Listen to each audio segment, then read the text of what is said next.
Do you think folklore is just ancient stories? Cautionary tales invented to keep children in line?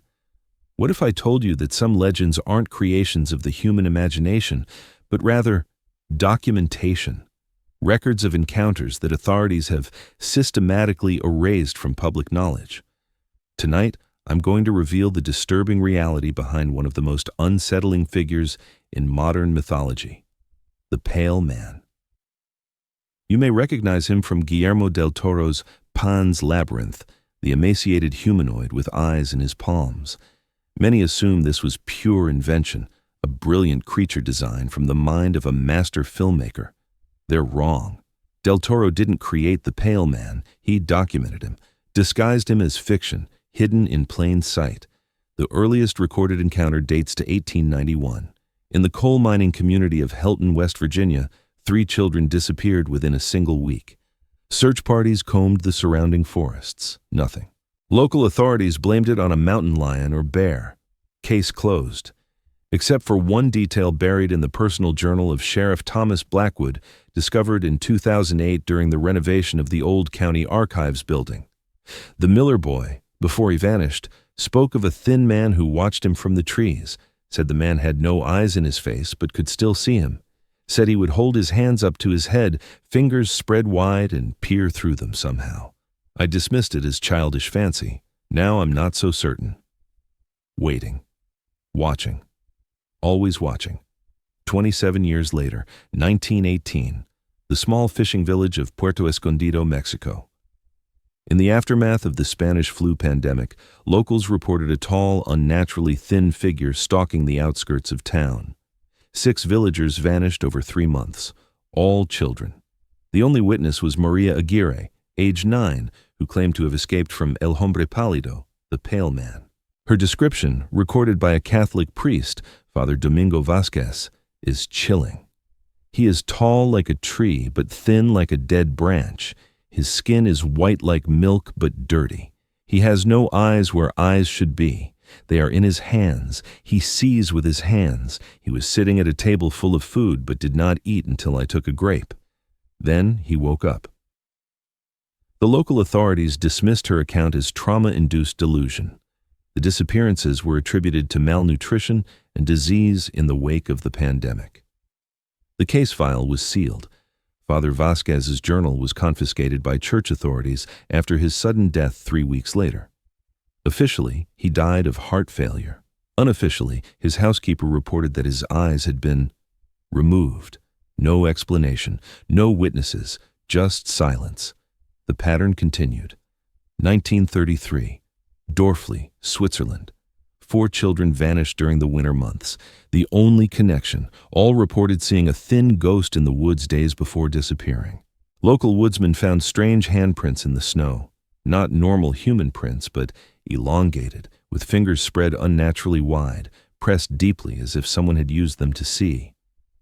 The prints always stopped abruptly, as if their maker had simply vanished. The Swiss authorities blamed the disappearances on exposure to harsh winter conditions. Bodies were never recovered. The investigation was abandoned by spring. The lead investigator, Detective Klaus Werner, resigned from the police force shortly after. His resignation letter contained one curious line: "I can no longer look at my own hands without seeing his." Years passed. Similar incidents, different locations, always the same pattern. Children vanishing, a thin, pale watcher, handprints with splayed fingers, officials dismissing eyewitness accounts, investigations abandoned, researchers silenced. Kyoto, Japan. A series of child disappearances in the mountainous regions surrounding the ancient capital. Local folklore already contained tales of the Teme Otoko, the Hand-Eye Man. Villagers believed he was a hungry spirit who could only feed after witnessing transgression. The Japanese authorities officially attributed the disappearances to child trafficking. Case closed. But Professor Hiroshi Takahashi of Kyoto University, who had been documenting the incidents, found something disturbing.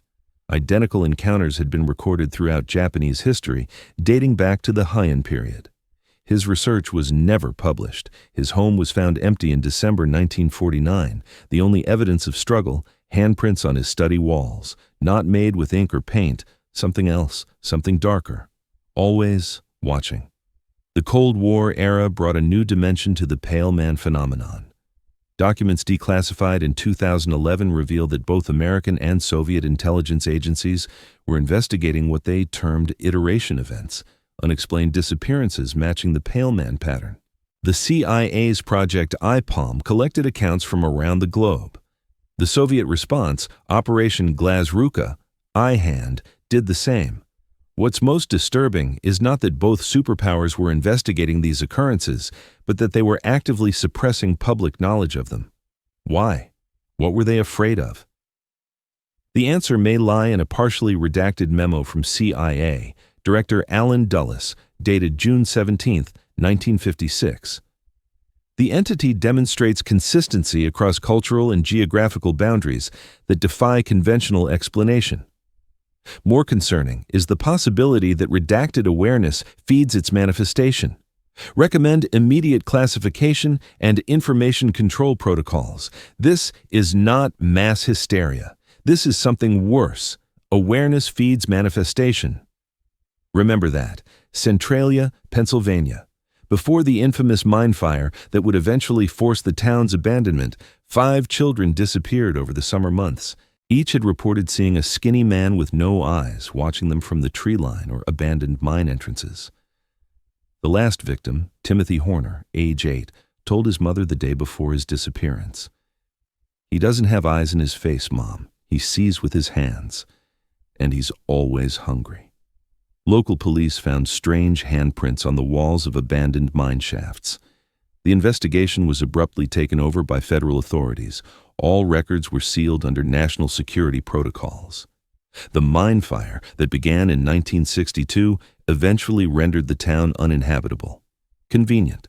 A whole town erased. What better way to bury evidence? The 1970s brought a disturbing evolution. The pale man began appearing in urban settings, no longer confined to rural communities, forests, or mountains. 1973, Chicago. 1975, London. 1977, Sydney. Each incident following the same pattern, but with a new element: mirrors. Witnesses reported seeing him first as a reflection, standing behind them, hands raised to his face, fingers spread where eyes should be. Dr. Elizabeth Chen of Johns Hopkins University began connecting these cases in 1978. Her research suggested that the entity known as the Pale Man had always existed, but was becoming more prevalent in the modern world. Her theory: certain conditions made him more active, more visible. Her research pointed to a correlation between sightings and societal factors, economic hardship, social isolation, and most interestingly, the proliferation of visual media. Dr. Chen's research was never published. Her academic career ended abruptly in 1979 when she was committed to Wakefield Psychiatric Hospital following what colleagues described as a complete mental breakdown. Hospital records indicate she repeatedly scratched her eyes out and drew handprints on her walls with her own blood, always watching, never blinking, because he has no eyelids. No eyes in his face, only in his hands. The 1980s saw the phenomenon take a strange turn. The Pale Man began appearing in fiction, stories, films, television. Was this coincidence or something more deliberate? Hollywood producer Raymond Fletcher was developing a horror film explicitly about the Pale Man in 1983. The project was suddenly canceled. Fletcher disappeared while scouting locations in Northern California.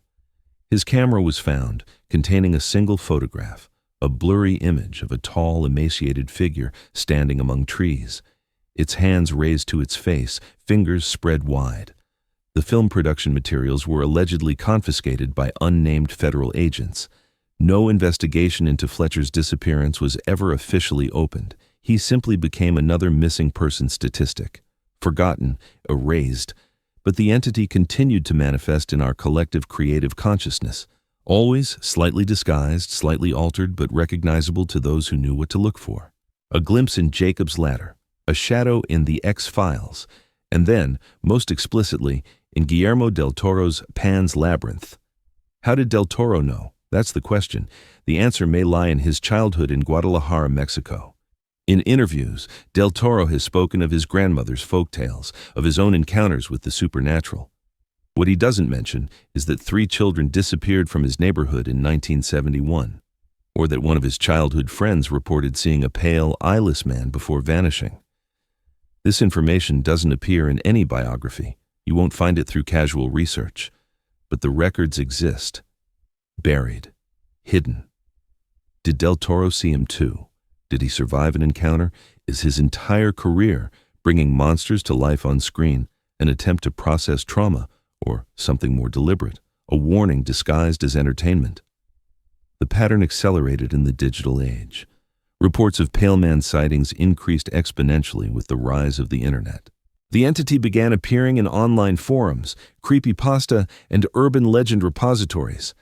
But here's the disturbing part. The more he was discussed, the more he was seen. Awareness feeds manifestation. Remember? A disturbing trend emerged on early social media platforms. Teenagers reported seeing a tall, thin figure in the backgrounds of their photos, always barely visible, always with hands raised to its face. The phenomenon was dismissed as an internet hoax, a viral prank, until the disappearances started. 27 teenagers across North America, all of whom had shared such images, vanished within a 6-month period. The FBI investigated but reached no conclusions. The case files were sealed, the social media posts deleted. The phenomenon was actively suppressed. Why? What were they afraid would happen if awareness spread? The economic collapse, global uncertainty, fear, the perfect conditions for the pale man to thrive. Sightings increased dramatically. An internal CDC memo leaked in 2017 referred to it as a mimetic contagion, spreading through awareness rather than physical contact. Their recommendation, information quarantine, suppress all knowledge of the entity, classify all related incidents, discredit witnesses. They're still doing it, even now. Consider this: children around the world, with no contact with each other, with no access to the same cultural inputs, describe him identically. The tall, thin man, the missing eyes, the hands that see, the hunger that wakes only when rules are broken. This isn't coincidence. This isn't cultural transmission. This is documentation of actual encounters. But what is he? The theories are as varied as the cultures that have encountered him. Some indigenous traditions describe him as a spirit that enforces boundaries, natural ones, moral ones. European folklore casts him as a punisher of transgressions. Modern parapsychologists suggest he might be an interdimensional entity that feeds on fear and forbidden actions. Dr. Marcus Webb of the now-defunct Department of Paranormal Research, a secret division within the Department of Defense that existed from 1967 to 2001, proposed the most disturbing theory of all. The pale man isn't a separate entity. He's a manifestation of human consciousness, our collective fear given form. Our awareness creates him, sustains him, empowers him. The more we know about him, the stronger he becomes. Which is why they don't want you to know. Why this information is suppressed, why researchers disappear, why witnesses are discredited, why evidence is destroyed. But it's too late now. You're reading this. You're aware. You're picturing him in your mind. Tall, thin, faceless, hands with eyes. And somewhere, in the spaces between what's real and what's imagined, he's becoming more solid, more present, more hungry. He might already be in your home, standing in a corner you haven't looked at yet, waiting for you to break a rule you don't even know exists. And when you do, because eventually we all do, he'll wake up, he'll move, fast, impossible to escape. The last documented case I could find before the information blackout became nearly total. Portsmouth, New Hampshire. 12-year-old Ellie Simmons reported seeing a tall, thin man watching her from outside her bedroom window for 3 consecutive nights. On the 3rd night, she told her parents the man had no eyes in his face, but held his hands up to see with. Her parents installed security cameras the next day. The footage they captured was confiscated by local police and never returned. Ellie disappeared 4 days later. The official investigation concluded she had run away from home. Case closed. But her journal, shared anonymously online before being removed by unknown entities, tells a different story. Her final entry: "He's waiting for me to do something wrong. I don't know what it is. I try to follow all the rules, but there are rules I don't know about, secret rules, and when I break one, he'll come. He'll wake up. He'll be hungry. He's always hungry." She was right. There are rules we don't know, boundaries we can't see, until we cross them. The pattern continued through 2018, 2019, 2020. The pandemic years saw a dramatic spike in sightings, isolation, fear, and uncertainty creating perfect conditions for manifestation. But reporting decreased, information control increased, witnesses silenced, researchers disappeared. The digital erasure became nearly perfect. But they missed some things, they always do. Breadcrumbs, fragments, enough to piece together the truth if you know where to look. Consider this curious detail. In 2021, 4 leading folklore researchers from different universities died within months of each other. Official causes: suicide, heart attack, home accident, drug overdose. All were working on projects related to cross-cultural manifestations of tall, thin entities with sensory displacement. All had recently requested access to sealed government archives. All reported feeling watched in the weeks before their deaths. Coincidence? Dr. Sarah Mitchell, the last to die, sent an encrypted email to a colleague the night before her suicide. It contained just 5 words. Awareness feeds it. Stop looking. But we can't stop looking. That's the trap. Once you know about the pale man, you start seeing him. In the corner of rooms, in the background of photos, in reflections when you're alone. Just glimpses. Just enough to make you doubt your senses. Just enough to make you afraid. And fear feeds him too.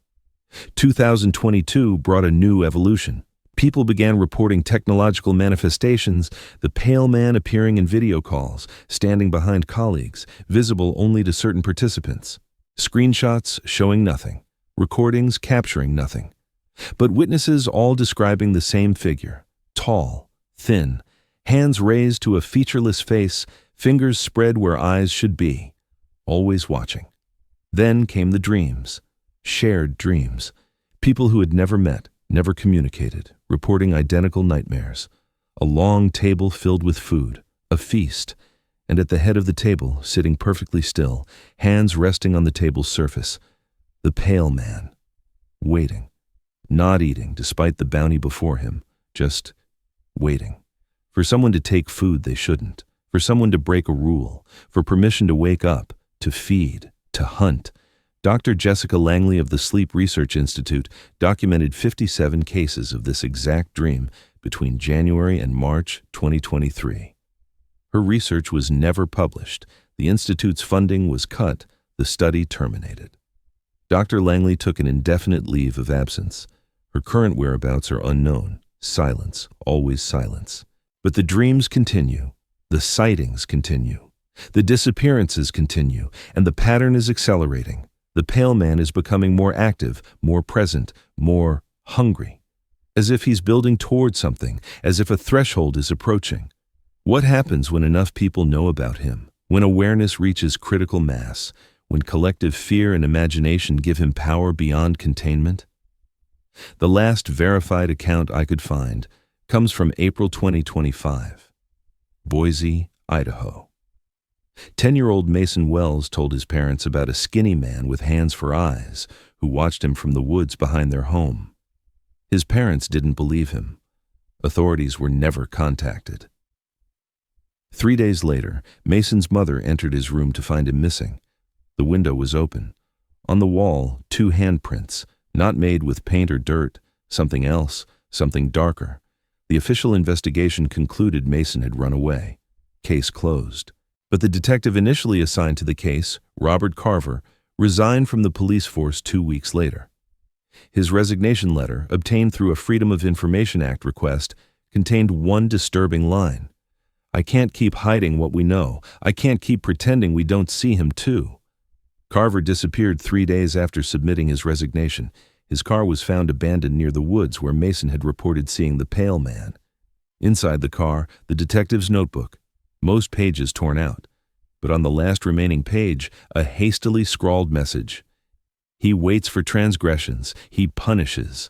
But what are the rules? What are the real rules?" That's the question, isn't it? What are the rules? What boundaries are we not supposed to cross? What actions wake him? What permissions do we unknowingly give? Some patterns emerge from the accounts. Taking food that isn't yours, trespassing in forbidden places, looking when you should turn away, knowing what should remain unknown. Like now. Reading this, learning about him, thinking about him, picturing him in your mind. Tall, thin, eyeless face, hands with eyes. Awareness feeds manifestation. He's stronger now than when you started reading. More present, closer, maybe even in this room with you, standing just behind you, hands raised to his face, fingers spread where eyes should be, watching, waiting for you to break a rule. Don't look. That might be the transgression he's waiting for. Or maybe looking away is itself the transgression. That's the problem. We don't know the rules until we've broken them, but we do know this. He's real, he's ancient, he's hungry, and now he knows you know about him. What happens next depends on you, on what you do with this information, on whether you break his rules, on whether you become another disappearance, another sealed file, another silence. Tonight, check your mirrors carefully. Look at the dark corners of your room before you turn out the lights. Pay attention to any tall, thin shadows that shouldn't be there. And if you see handprints appearing on your walls, not made with paint or dirt, but something darker, don't run. Don't scream. It's already too late. He's seen you. And now, you've seen him too. Always watching, never blinking, always hungry, never satisfied. The pale man. If you've made it this far, you're already part of it. The awareness has spread to you. The manifestation grows stronger. If you want to know more, if you dare to know more, write, "I've seen him too" in the comments. But understand what that means. Understand what might follow. Because once you acknowledge him, he acknowledges you. Waiting, watching, hungry, always.